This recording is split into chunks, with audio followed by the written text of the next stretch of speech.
오늘 아침 로이터 통신 인터뷰 속보가 나왔었습니다. 이재명 대통령이 미국이 요구하는 3,500억 달러를 수용하게 되면 한국은 금융위기에 직면한다라는 답변을 했어요. 다른 참모진들에 의해서도 대충 들었던 내용들이고 그 전에 뉴스에서도 나왔던 내용들이기 때문에 그런가 보다라고 할 수 있는데, 또 대통령 입에서 나왔다는 것 자체가 이제 플랜 B를 준비해야 되겠다라는 말로 생각해 볼 수도 있습니다. 한국이 최근에 미국한테 무제한 통화 스와프를 요구했었잖아요. 근데 미국이 이걸 거절했었고, 미국도 기축통화국이 아닌 이제 국가의 통화 스와프 같은 경우는 리먼, 코로나 때만 썼습니다. 그러니까 긴급한 경우가 아니면 하지 않기 때문에 한국 같은 경우도 마찬가지예요. 외환 보유고를 모두 써가면 미국에 달러를 줄 수가 없습니다. 군대로 치면은 4,100명의 군인이 나라를 지키고 있는데 그 중에서 미국이 우리 전쟁해야 되니까 3,500명 좀 원군으로 보내주세요 라는 거죠. 그러면 우리는 나라를 지킬 병력이 없잖아요. 그러면 그쪽 예비군이라도 보내서 어느 정도 우리나라 국방을 커버할 수 있게 명목상으로도 머릿수는 채워줘야 된다. 이게 무제한 통화 스와프의 원리 같은 거거든요. 근데 지금 그게 안 되니까 한국 입장에서는 결국 다른 선택도 알아봐야 되는 상황이 됐습니다. 달러 인덱스를 보면은 우리 환율은 달러 가치를 그대로 추정하는 모습을 보여줬었어요. 여태까지 그랬습니다. 한국이라는 나라의 독특한 이유로 혼자 튀기가 쉽지가 않죠. 그런데 미국은 금리를 인하하면서 달러가 이제 약세로 계속 돌아서고 있는데, 한국은 원화가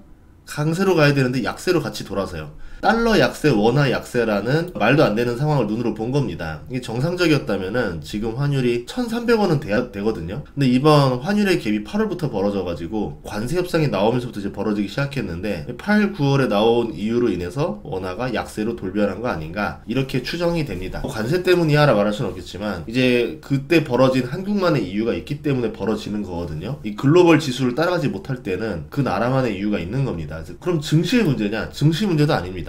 증시가 나쁘면은 외국인이 코스피에서 자금을 빼면서 환율이 올라가는데, 지금 증시는 사상 최고치예요. 거기다가 외국인이 코스피에서 폭풍 매수를 하고 있습니다. 2주 동안 사들인 금액이 6조 원치예요. 엄청나게 사들이는 거죠. 그런데도 환율이 올라가는 아이러니한 상황이 오고 있다. 환율이라는 건 단순하게 들어오는 거와 빠져나가는 거잖아요. 어딘가에서 더 많이 빠져나간다는 얘기예요. 그럼 어디에서 더 많이 빠져나가느냐? 예를 들어서 개인들일 수도 있어요. 이제 달러가 올라가나 보다, 달러 투자를 해야 되겠다. 그래서 대한민국 국민들이 정말 다른 이유가 아니라 순수하게 투자의 이유로 미국의 달러로 바꿔놓는다라고 하면은 환율이 올라갈 수도 있습니다. 근데 그 환율들은 결국 언젠간 다시 들어올 돈들이기 때문에 나쁜 케이스는 아니겠죠? 아니면 기업들 경우일 수도 있어요. 기업들도 이거 보니까는 지금 외국에 투자를 많이 해야 될 것 같고 미국에 좀 달러를 좀 보내놔야 될 것 같고 상황을 보니까 달러가 많이 올라갈 것 같아요. 그래서 미리 대금을 정리하는 걸 수도 있겠죠. 환전을 미리 해두는 걸 수도 있는 거고, 여러 이유 중에 하나일 건데, 또 다른 이유 중에 하나가 국가 신용등급이 하락될 수도 있어서일 수도 있습니다. 국가 신용등급이 하락하는 이유는 국가가 부채를 갚을 능력이 약해졌을 때 그렇습니다. 그러면 두 가지 중에 하나라는 거예요. 부채가 늘어나고 이자가 늘어나는 경우,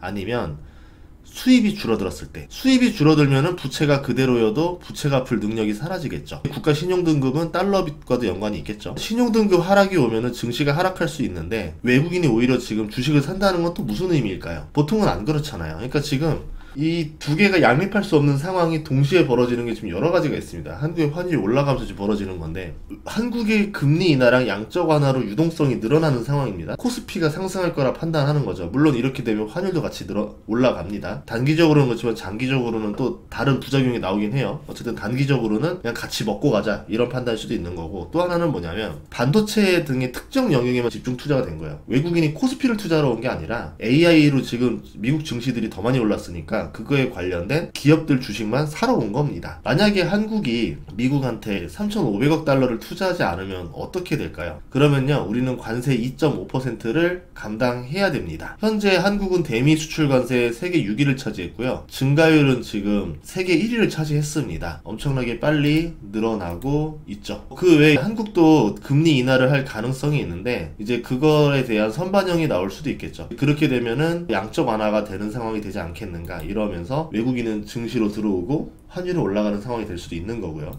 한국 실효관세율은 10%인데 중국, 일본 다음을 차지합니다. 중국이 39.5%, 일본이 12.5%, 한국이 10%, 독일이 9.4%, 베트남 6.9%, 인도 5.9%, 멕시코 4.1%, 한국이랑 가장 업종이 많이 겹치는 나라 중에 하나 대만인데 대만은 2.6%. 거의 특혜를 받고 있죠. 이런 나라들은 훨씬 낮은 관세를 받고 있고 한국만 상당히 높게 받고 있기 때문에 불리한 요건들도 나올 수 있죠. 관세는 결국 수입국에서 내는 겁니다. 미국이 내는 거예요. 그런데 한국산 제품에 대한 관세가 지금 뉴스를 보면은 47배가 늘었다는 뉴스가 나왔습니다. 그럼 미국인들이 구입할 때 체감상 한국산 제품 가격이 더 많이 오른 것처럼 느껴진다라는 거죠. 이걸 막기 위해서는 수출 가격을 낮추거나 환율을 올려서 환차익으로 손실을 감추거나 해야 됩니다. 결국은 환율이 올라가야 되는 상황이라는 거죠. 이 관세를 커버하려면. 환율 투자자 입장에서 이렇게 생각해 볼 수 있습니다. 대한민국이 3,500억 달러를 투자한다 하더라도 외환 보유고가 약해져서 외환 위기에 가까워지니까 환율이 오를 것이고, 플랜 B로 만약에 관세 25%를 그대로 맞이한다라고 하면은 기업들이 손해를 많이 볼 수 있으니까 기업들을 위해서 환율을 좀 올려가지고 고환율로 커버를 치려고 하겠죠. 아니면 자동적으로 그렇게 될 수도 있을 것이고, 이러든 저러든 환율은 상승하겠구나라고 해서 환에 베팅한 걸 수도 있겠죠. 이렇게 되면은 우리나라는 환을 방어해야 되는 거고, 조지 소로스 같은 사람들이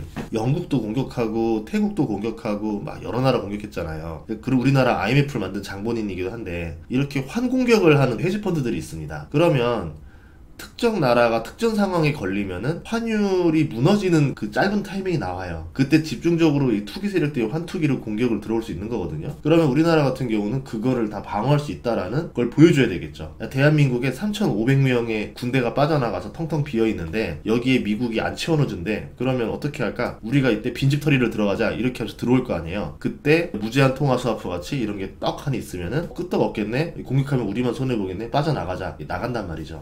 허장성 세라도 보여줘야 되는 상황인데, 무엇으로 이제 환투기 세력들의 공격을 막을 대비를 할 것인가도 해놔야 됩니다. 지금은 플랜 A나 플랜 B나 환투기 세력 공격이 들어올 수도 있는 상황이라는 거죠. 물론 A보다는 B가 좀 낫겠지만, 자, 그런 면에서 이제 이런 고민들이 좀 있는 거 아닌가 싶습니다. 지금 60%가량은 미국 수입업체들이 인상분을 떠안고 있는데요. 이게 고객에게 전가되는 때는 어느 나라 제품이 이제 안 팔리는지가 데이터가 나올 겁니다. 현대차 CEO 말을 들어보면은 6개월 정도 재고가 있어서 그동안은 커버가 된다는 말을 했거든요. 다른 제품들도 비슷한 상황이라 보면은 내년부터는 가격 인상이 이제 본격적으로 좀 되지 않겠는가. 올해까지는 재고로 커버하는 인플레 영향을 좀 덜 주는 상황이고, 내년부터는 이제 그 부담이 고객에게 전가되면서 CPI에 반영되는 상황이 되지 않겠나, 이렇게 보고 있습니다. 한국의 대미 관세 중에서 상당 부분은 지금 자동차가 차지하고 있는데요. 3,500억 달러를 미국에 투자하면은 실질적 수혜는 아니지만 자동차 산업 타격을 막을 수가 있어요. 반대로 25% 관세를 택하면은